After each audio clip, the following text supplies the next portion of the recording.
Hello viewers, আসসালামু আলাইকুম। Welcome back to my channel. আশা করি সবাই ভালো আছেন। আলহামদুলিল্লাহ, আমিও অনেক ভালো আছি।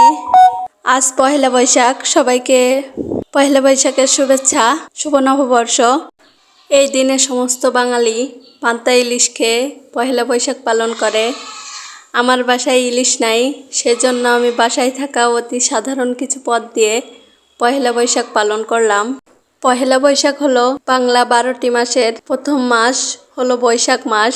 এই দিনে বৈশাখ মাসের প্রথম দিনে আমরা পহেলা বৈশাখ পালন করি। এই পহেলা বৈশাখের দিনে সবকিছুই নতুন করে শুরু হয়। ছোট ছোট ছেলেমেয়েরা আজকে শাড়ি পাঞ্জাবি পরে ঘুরতে বের হবে। আমরাও এই পহেলা বৈশাখের দিনে অনেক ঘুরে বেড়েছি, অনেক মজা করেছি।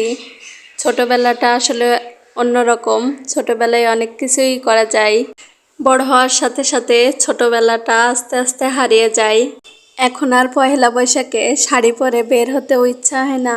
তাই আজ আমি আমার মতো করে পহেলা বৈশাখটা পালন করলাম। আজকের দিনে সবার বাড়িতেই তো ইলিশ পান্তা আছে, তাই আমি ভাবলাম একটু ইউনিক স্টাইলে অন্যরকমভাবে একটু আয়োজন করি।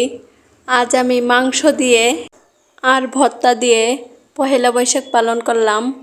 আমার এই ভিডিওটা দেখতে দেখতে আপনারা সবাই আমার ভিডিওতে লাইক করবেন, কমেন্ট করবেন এবং সাবস্ক্রাইব করে পাশে থাকা বেল আইকন বাজিয়ে রাখবেন।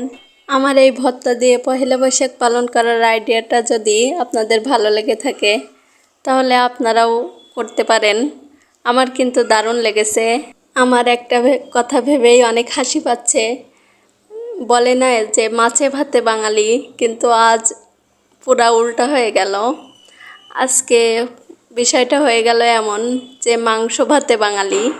কারণ আজকে আমার এতে মাছ নাই, মাছ আছে, মাছ বলতে শুটকি মাছ, সেটা আমি ভর্তা করছি। খাবারে মাংস আছে, সেজন্য আমি বলবো এটা মাংস ভাতে বাঙালি, নট মাছে ভাতে বাঙালি। আমার এই আইডিয়াটা আমার কাছে অনেক ইন্টারেস্টিং লেগেছে, সেই জন্য আমি বলছি আপনারা চাইলেও করতে পারেন। আমার এই কাহিনী দেখে আমার আম্মু অনেক হাসছে। তো আমি আম্মুকে বললাম কি আর করব বলো, মাছ নাই যেহেতু, মাংস দিয়েই পয়লা বৈশাখ পালন করি। তো সবাই ভালো থাকবেন। আল্লাহ হাফেজ।